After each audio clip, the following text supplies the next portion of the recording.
So, ready to one action. Hi mga ka-artista! Welcome back to my channel. This is Ari Garcia, ang inyong artistang paskapalang for this video. Since magto-third year anniversary na ang aking first vlog ever that I uploaded last October 28, 2020. Balik halaman muna tayo para sa vlog na to. Alamin natin mga ka-artista kung magkano nga ba ang Fittonia plant ngayon kesa sa price na nabili ko during pandemic. So as we know, talagang marami naging plantito, certificate plantito, plantitas last pandemic, and I am one of them. Diba, isa talaga ako sa nahilig maghalaman. Dati hindi talaga, siguro nag-aalaga ako, pero yung mga small plants lang, ganyan. Like money tree, yun yung favorite ko, na mibili ko rin yan sa Mega Mall before. Pero during pandemic, as in sobrang dumami, nagkaroon ako ng plant track, napa-order ng kung ano-ano. Ganun talaga yung epekto sa akin ng pandemic. A little background mga ka-artista sa mga hindi pa nakakilala sa ating YouTube channel.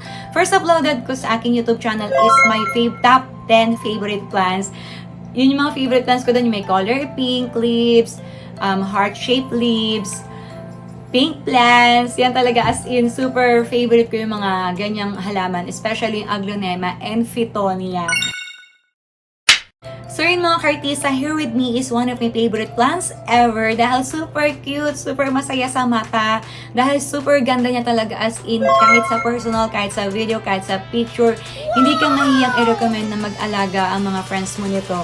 Dahil super ganda niya. Ayan mga ka-artista, presenting my pink plants, Fittonia, diba? Mahilig talaga ako. Ito yung mga hilig kong alagaan last pandemic nung nag-start ako mag-alaga ng plants, dahil nga syempre wala kang magawa sa buhay, kaysa mag-Facebook ka, makukonsumi ka lang, mape-pressure, mai-stress, madidepress, lahat-lahat na, dahil syempre yung mga nangyari sa mundo last pandemic, di ba?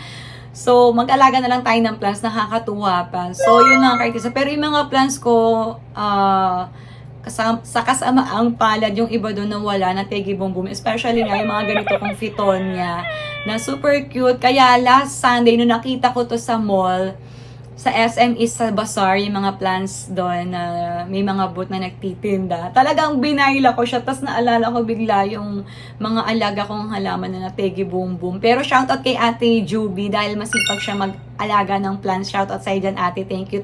Dahil yun na, busy tayo sa kaka-YouTube, kaka-livestream, every Monday to Saturday, 2 p.m. Philippine time. Nag-promote pa ng kanyang livestream.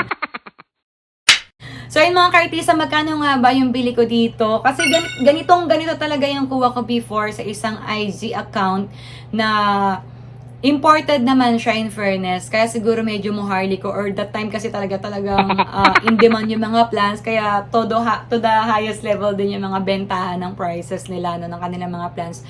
So this time, ganito rin itsura nun mga ka-artista. Nag-ranges ng price before ang Fittonia ng 750 to 2,000. Depende sa varieties. Maraming varieties ang Fittonia.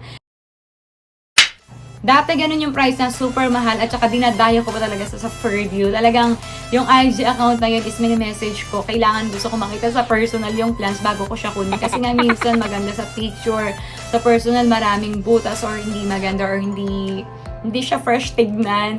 So, kahit malayo, talagang dinadayo ko yung halaman para lang sa ikasasaya kong kulit, no? So, ganun akong bumili ng halaman dati. Kailangan makita mo na kita sa personal bago ka maging akin. Gusto ko kasi pag nasira ka, is ako yung makakasira. Ayokong kunin na sira na, dahil, diba, para gusto mo nga maging masaya, diba? So, dapat maganda yung mga mo, or maayos. So yun mga ka-artista, super mura ko tong nakuha last Sunday, na hindi ko expected. Sabi ko, kamukha niya talaga yung imported na nakuha ko sa isang IG account from Netherlands yun. Super cute kasi talaga ng Fittonia alagaan. So ang little trivia sa Fittonia plants mga ka-artista, dati yung first Fittonia ko is color green and pink. Nalanta siya, as in lanta. Meron ako niyang time-lapse, baka sakaling ma-curious kayo kung ano yung what I am talking about. Makikita niyo po yan sa aking one of my videos sa mga plants na as in lanta siya. Tapos, diniligan ko siya ng water, then bumalik siya sa ganito. Balik alindog siya ng ganyang kaganda. So, ganun ang trivia ng isang Fittonia plants. Once na makita mo siya na super, parang wala ng pag-asa, pero sana hindi naman umabot ng 1 week kasi baka masira na, hindi na hindi na bumalik sa dati ng mga ka-artista. Yun kasi para napabayaan namin ni Ate Janet, shoutout sa dyan ate, ha, baka manonood si ate nitong vlog na to. Hello sa dyan, ha. Pero super nagulit ako kasi nung time na wala pa ako masyadong idea sa mga plans, ganyan. Basta bumibili lang ako ng gusto ko, maganda sa mata, masaya sa mata. And then sabi ko, ala, sayang naman nasira. Parang yun nga, parang tatapon na nga sana namin yun eh. Kaya lang parang naisip din ni Ate Janet na diligan. So diniligan namin. Then kinabukasan, as in bumalik siya sa ganito. Ayan, as in back to Alinbag program siya, ganyan siya ulit kaganda. So sabi ko, ala, ganun pala yung Fitonia. So after na nag-start na ako mag-research about Fitonia. Dahil sobra akong naaliw, sobra akong natuwa. Sabi ko, ala, parang ang cute niya, alagaan, matampuhin. Kumbaga parang sinasabi ng mga seller nga daw na matampuhin ang Fitonia. Daw totoo siya. So yung mga kartista, kailangan lang talagang kailangan din nila ng attention, ng care, ng pagmamahal dahil pag binigyan mo sila nun, parang tao lang din nag-blooming. Ganun din sila. Makikita mo na masaya din sila dahil sa affection na binibigay mo sa kanila.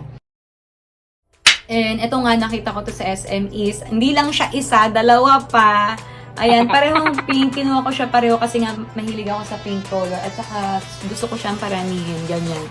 And syempre, dahil Pasko, kailangan may red color pa mga ka-artista. So, lagay natin dyan, sana hindi mahulog. Pinatlo ko siya dahil super muraita ko lang siyang nakuha mga ka-artista.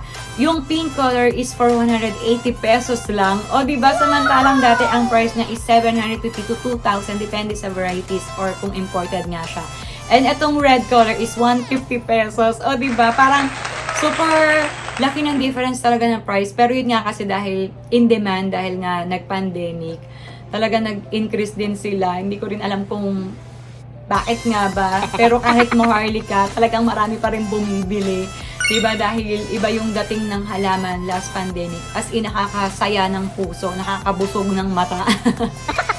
Kahit hindi ka na lumabas ng bahay, kahit na walang ka ng work, feeling mo masaya ka lang. Ganun lang yung effect ng halaman sa akin nung pandemic. So, sobrang thankful sa mga plants na nagbigay saya sa akin nung pandemic. Dahil syempre, nawalan ka ng work, di ka makalabas, lockdown, so bahay ka, more on bahay.